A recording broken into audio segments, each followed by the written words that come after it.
Good morning, everyone. Buen domingo a todos. What we have today from the Gospel of St. Luke is St. Luke's version, which is a little bit shorter than in St. Matthew, of the Sermon on the Mount. And it's significant the way he presents it. El Evangelio de hoy pues, es el sermón sobre la montaña que indica en San Mateo las bienaventuranzas, pero en el Evangelio de San Lucas como se condensa un poco, it's kind of condensed. I think this is one of those Gospels where we often have many questions. ¿No? Tenemos muchas preguntas cuando leemos este Evangelio, sea en San Lucas o sea en San Mateo, whether it's when Jesus talks this way. We're kind of puzzled by it. Es que este Evangelio en particular, cuando lo leemos o escuchamos la proclamación del Evangelio, pues nos surgen muchas preguntas. ¿De quién está hablando? ¿No? Who's he talking about? And what is it about blessed are the poor, for theirs is the kingdom of God, and blessed are those who are hungry, for they will be filled? And maybe this is because we look at it from our sort of modern perspective, where when we hear the word poverty or poor, we think about economic status, we think about the poverty line that the government tells us may or may not indicate whether someone can support themselves with their income and so on and so forth. We kind of think immediately economically, ¿no?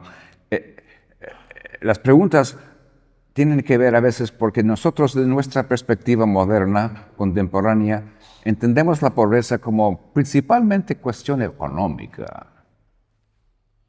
Si tienen suficiente dinero para vivir. What I would like for us briefly, if I can do it briefly, is to look at it from the perspective of Scripture, because Scripture has a long tradition, and Jesus understands that he's trying to explain this to us, has a long tradition of sort of the poor and who they are and what it means. And although it has something to do with money, not principally, no? But we can't forget it. Es que necesitamos ver desde la perspectiva de las Escrituras, que tienen una larga tradición desde los libros de Moisés sobre quién es el pobre y por qué Dios ve al pobre con cierta preferencia o cuidado. No? Where does this come from? That in the Scriptures, God expresses a particular concern about the poor.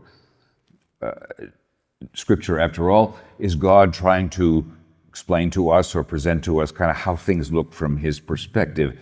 Es que todas las Escrituras es principalmente Dios instruyéndonos sobre cómo se ve el mundo desde su perspectiva. Y nosotros, dóciles, hopefully we're open to be instructed by God about these things, because he wants to open our eyes a bit to sort of the wider mystery, difficulty of the human condition. I think in the first place, poverty, in the way Scripture speaks of it, primarily means someone who has no one to defend them. El que no tiene apoyo en este mundo. It's sort of a condition of being basically having no one to help you or to take your cause. In this way, the Psalms speak very much. ¿No? Los Salmos hablan del pobre, principalmente el que no tiene otro apoyo menos Dios. And often this has to do with having no money, because people who tend to have money tend to have a lot of people who are willing to help them. No hay mucho apoyo con los que tienen dinero, pero no es principalmente la condición de tener dinero. Es principalmente condición de no tener nadie que hable por mí. To have no voice. That's why, starting in Deuteronomy all the way through the prophets and into the New Testament, Scripture has sort of a shorthand. Las Escrituras desde de los libros de Moisés hasta el Nuevo Testamento tienen una manera corta para indicar los pobres. La viuda, el huérfano y el forastero. It's kind of a shorthand in Scripture, and it shows up all through it. The widow, the orphan, and the foreigner. Or In many translations of the Old Testament, the immigrant. Porque no tienen nadie para apoyarlos. No, la viuda no tiene defensa. Because in the Old Testament, the prophets would often condemn the people of Israel because they took advantage of the widow and the orphan, because they would take their land, because they were easily manipulated. They had nobody in high places. No tenían apoyo desde alto, no. Los príncipes y los jefes y los que mandan aquí y los que mandan allá no tenían eso. Entonces, muy susceptibles a la manipulación de los poderosos. This is how Scripture understood sort of the condition of being poor. It's not, you could actually have quite a bit of money and have no one to help you for whatever reason. Es condición de estar en este mundo sin apoyo, sin que pueda hablar en defensa de tu condición. Por eso la viuda, el huérfano, el forastero, que son muy susceptibles a la manipulación de los poderosos. Entonces, estos in the Psalms are full of this. And what it basically is indicating to us is that God hears the cry of the poor. Diosito escucha el grito de los pobres, principalmente porque no hay persona en este mundo que escuche el grito, pero Dios sí. God hears it, even if the powerful or those who can change things or those who can hear, even if they don't. Porque pues es que muy fácilmente los poderosos, aquí se habla del poder, que tiene mucho que ver con el dinero, pero no totalmente. No? This is about power, authority, which has a lot to do with money, but not everything, because it's many people in high places maybe don't have money, but they have power to help or not to help.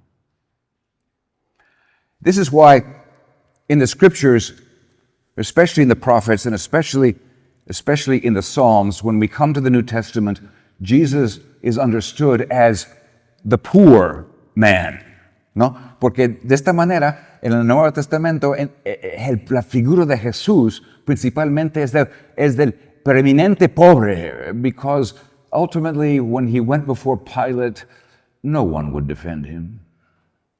When they lied about him, no one would say that's not true. When he was being judged by the princes of this world, por los que tienen el poder, el Señor Jesús no tenía otro apoyo menos Dios Padre, except God the Father. So he is preeminently the one whom no one will speak for. Which is why from the cross, it's very important that in the Passion narratives, Jesus speaks from the cross, Psalm 21, el Salmo 21, Señor, Señor, ¿por qué me has abandonado? Lord, why have you abandoned me? Because you have left me defenseless before the lions around me. Hay que entender que el Nuevo Testamento entiende a Jesús como el pobre. That's why the first reading, by the way, which is Jeremiah, we should look at that. But it's talking about this. Blessed is the one who trusts in the Lord and puts his hope in God. No, that's what the first reading says, Jeremiah, and that's Christ. Porque en este mundo, cuando llegó el momento de juzgarlo, nadie tomó su parte. Blessed is the one who trusts in the Lord. Y maldito el hombre, dice Jeremías, maldito el hombre, cursed is the man who puts his trust in men, that is to say, in the power of the world, en los que me pueden ayudar.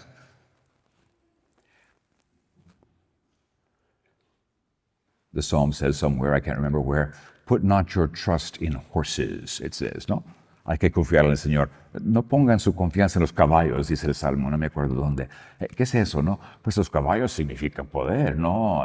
That's power. You can move. You can conquer the world if you have good horses en este mundo. Es la capacidad. But there's more here. Because the poverty of Christ, and this is relevant to us, because Jesus says, blessed are the poor, and that's why it's important we understand who he's talking about. Blessed are the poor, for theirs is the kingdom. We have to understand Christ's poverty and ours in light of him. Otherwise, we have no part of the kingdom. You know, Jesus, there's no footnote at the bottom of this, with all the exceptions. No, este es algo bien claro. Hay que entenderlo. Entonces, so this sense then that there's more here, because part of Christ's poverty and part of the poverty we're asked is that when we are in dire straits, or when we find ourselves with no one to help us, because it happens, that's part of life. No, nadie me toma mi parte. The temptation is to fix it. Como me dijo un obispo, para todo hay un arreglo, menos lucha libre. There's a fix for everything except for wrestling. Because the temptation is to do something unjust in order to fix it.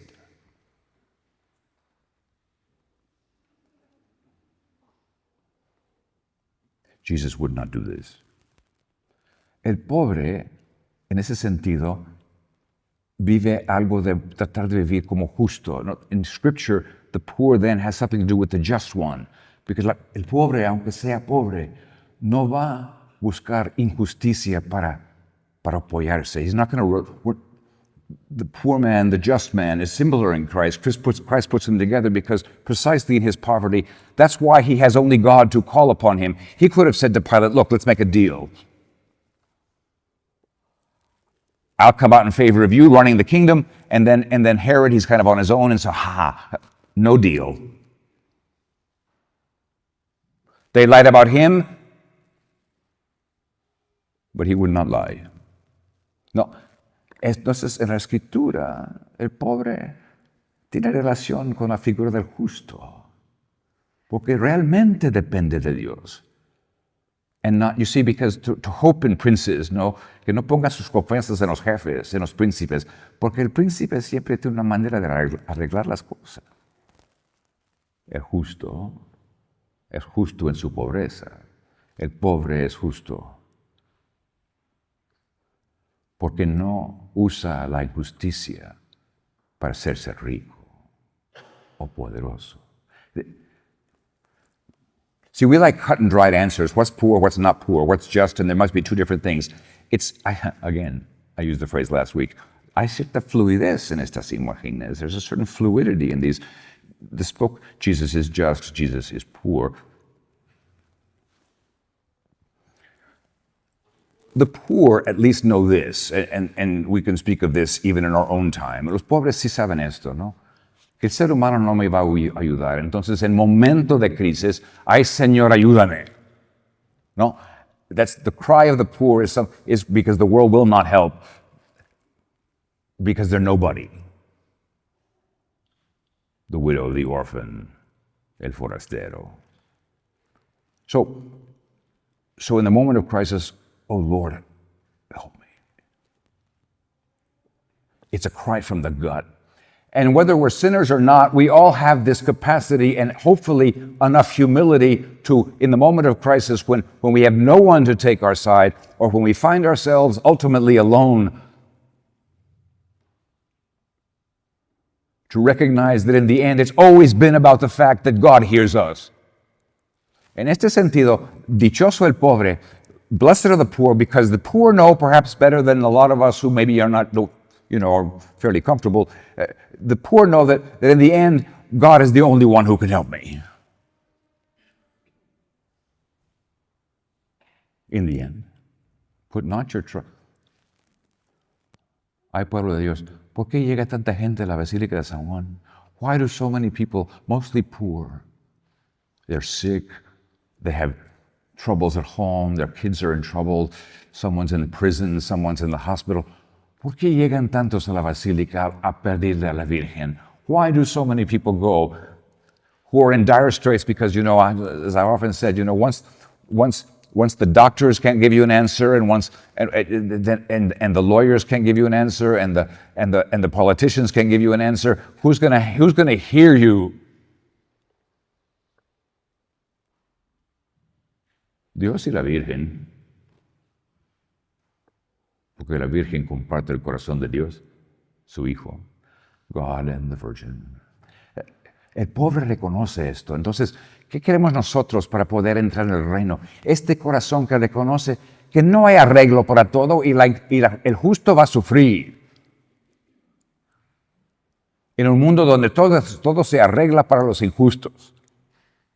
The just and the poor will suffer in this world because it's a broken world. I mean, that's at the bottom of the church's understanding, the gospel's understanding of human life. It's broken.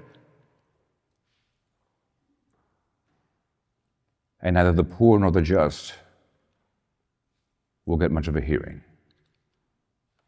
Entonces, hay que confiar en el Señor. This is the Lord on the cross. Señor, confío en ti. En tus manos, Señor, entrego mi alma. Into your hands, Lord, I commend my spirit. This is, in that sense, the poor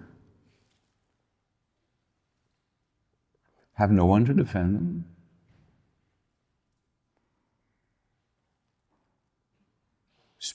Call to God, because the poor have a realism about this world.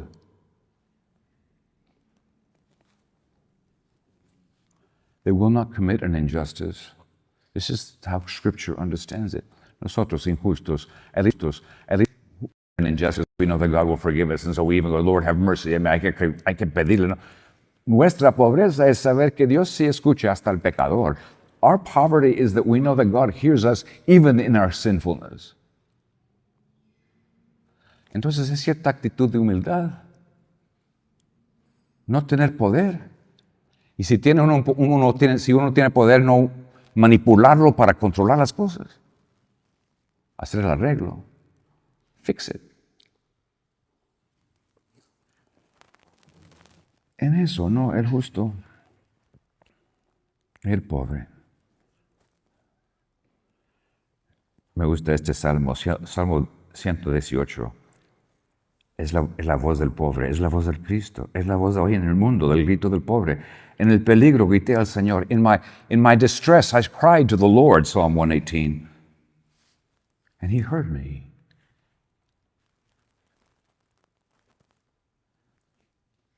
And He set my feet in safety. ¿Sentimos esto en los huesos? Que solamente Dios, a fin de cuentas. Perhaps the greatest danger we have today is that we don't think about how much, in the end, God is the only one who you can truly rely on, who I can truly rely on. Señor, en el peligro te grité.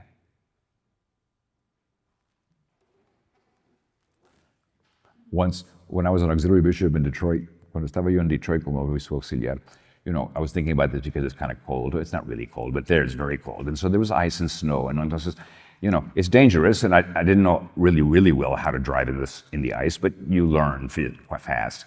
But it's not just about losing control of the car. It's also about the fact that the car in front, and you have no control over this. No hay ningún control. Cuando uno está con el coche, con hielo, cuando yo viví en Detroit, esto es muy peligroso, entonces uno con mucho cuidado. Tiene uno cierto control sobre el coche, pero no mucho. Lo que uno no puede controlar es el destino del carro enfrente de ti. What you don't have control over is the car in front of you. Now, I never lost control of the car. Yo viví varias veces cuando el coche enfrente de mí perdió control. ¡Ay, Señor! When the car in front of you loses control, you have no way, there's no fix. Lord, help me.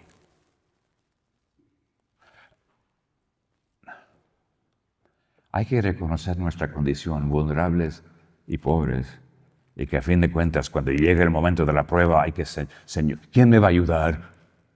¿Quién me va a ayudar? Who will help us?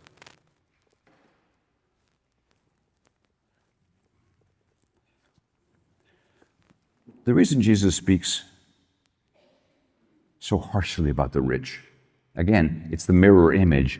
¿Quiénes son los ricos entonces? Los ricos no es cuestión principalmente de cuánto dinero tienen en el banco, although it's related to that.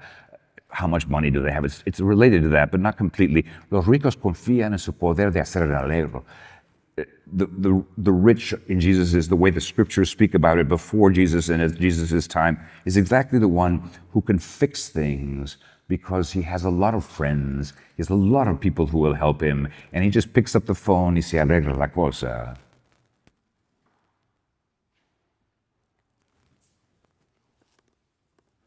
En ese sentido, los ricos se olvidan.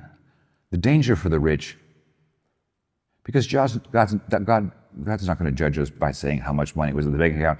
He's going to judge us about this. Did you forget that I'm the one who gave you life in the first place? Did you forget that when trouble comes, I'm the one you can ask for mercy? Did you forget? No, la capacidad del ser humano, cuando todo está bien, olvidarse de Dios.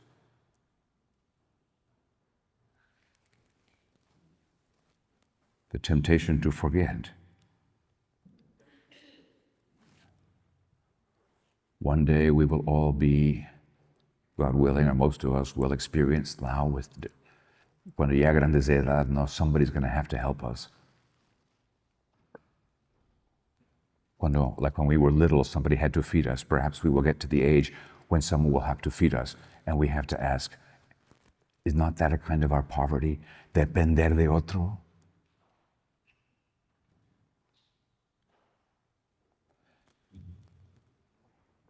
Which is why, finally, the poor, the just. Scripture says that one of the Pharisees asked Jesus, "Who is my neighbor?" Scripture doesn't really tell us if anybody asked Jesus, who is the poor, who are the poor, because I think most people kind of understood who he was talking about, los que no tienen apoyo en este mundo.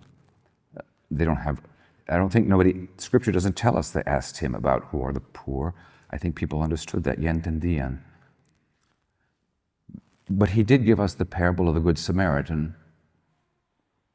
porque también hay el prójimo, y esto entra en juego, el pobre, el justo, que sabe gritarle a Dios, aunque pecador sabe gritarle a Dios, the just, because even though unjust sometimes in our actions, we know how to cry to God. And then there's the neighbor. Who is my neighbor? ¿Quién es mi prójimo? ¿No? En la pregunta que hizo el abogado de la ley. Pues, el que no tiene apoyo. El pobre. In this broader understanding, who is my neighbor? And really, because Jesus answers with the parable of the Good Samaritan, it's also in Luke. Who is my neighbor? Well, the one who has no one to help him. Entonces, toda la perspectiva del Evangelio es, ¿puedo ser prójimo al pobre?